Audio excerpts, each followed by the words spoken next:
Bonjour, donc comment financer ma formation ou quels sont les différents dispositifs de financement possibles? Donc si vous êtes un demandeur d'emploi, si vous êtes bénéficiaire de RSA, un apprenti jusqu'à 29 ans, un salarié exposé à un risque professionnel, si vous êtes une personne en situation de handicap, un salarié remplissant les conditions d'ancienneté, ou si vous êtes bénéficiaire de l'ASS ou l'allocation de solidarité spécifique, un jeune en contrat de travail ou encore bénéficiaire de l'AAH ou l'allocation adulte handicapé, dans cette vidéo, nous allons parler des différents dispositifs de financement possibles pour financer votre formation ou votre reconversion professionnelle. Il faut savoir que beaucoup de gens ignorent le fait qu'ils ont le droit à un financement quand ils souhaitent par exemple suivre une formation ou changer de métier tout simplement. Alors avant d'aller plus loin, s'il y a quelque chose qui n'est pas clair dans la vidéo, ou si vous voulez que je détaille un point en particulier, il suffit de poser la question dans les commentaires, et promis, si une réponse simple ne suffira pas, je vous ferai une vidéo exprès pour détailler chaque point. Pour simplifier, nous allons dire qu'il y a 9 dispositifs de financement possibles. Le premier dispositif, c'est la POI, ou l'AFPR, ou l'AEF. Je sais que les termes sont un petit peu barbares, donc c'est normal que certaines personnes ne savent pas ce que c'est. J'explique. La POI, c'est la préparation opérationnelle à l'emploi individuel. La FPR, c'est l'action de formation préalable au recrutement. Et l'AEF, c'est l'aide individuelle à la formation. Pour les demandeurs d'emploi, il faut savoir que le Pôle emploi accorde les aides financières suivantes. Donc, on a dit la préparation opérationnelle à l'emploi individuel, l'action de formation préalable au recrutement et l'aide individuelle à la formation. Les aides octroyées dépendent des situations individuelles de chacun. Ça, c'est la première source de financement possible. La deuxième source de financement, c'est le compte professionnel de prévention. À ne pas confondre avec le compte personnel de formation. Ce sont deux choses différentes. Le compte professionnel de prévention, pour en bénéficier, il faut soit être un salarié en contrat de droit privé, par contre, hors salarié de particulier employeur, comme les employés à domicile, et il faut que vous soyez affilié au régime général ou agricole.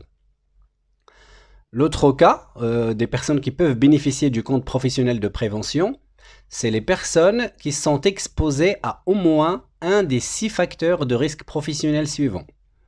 Si vous êtes dans une activité en milieu hyperbare, si vous travaillez dans un milieu avec une température ou avec des températures extrêmes, le bruit, le travail de nuit, le travail en équipe successive alternante ou si vous effectuez un travail répétitif. Voilà. La troisième sorte de financement, c'est le compte personnel de formation, ce qui est de plus en plus connu maintenant, donc, ou le CPF comme on l'appelle.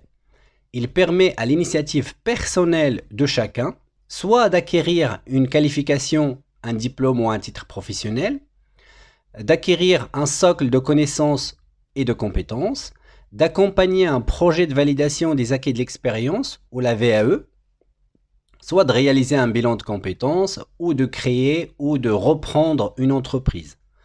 En cas de droit insuffisant, donc si votre CPF ne suffit pas à vous payer cette formation, il faut savoir que des financements complémentaires peuvent être mobilisés selon chaque situation. Il faut que vous essayez de vous renseigner et d'en parler à votre conseiller à Pôle emploi, par exemple, pour les personnes qui sont à la recherche d'un emploi, ou même pour les personnes qui sont actives, vous pouvez quand même faire la démarche de se renseigner, même si votre CPF ne suffit pas à vous payer la formation. Comme vous le savez, peut-être pas, il y a une application mobile qui est développée par la Caisse des dépôts et des consignations qui permet à chaque personne d'acheter leur formation librement et sans intermédiaire, directement via l'application. Voilà, donc on va passer à la quatrième source de financement qui est la formation individuelle ou ce qu'on appelle l'AGFIPH. Cette source-là, en fait, elle permet de financer les frais pédagogiques d'une formation en vue soit d'un maintien, soit d'un accès à l'emploi pour les personnes en situation de handicap en voie de le devenir. Pour les salariés, par exemple, le montant est déterminé en fonction du projet de formation et des cofinancements mobilisés ou prévus à cet effet-là.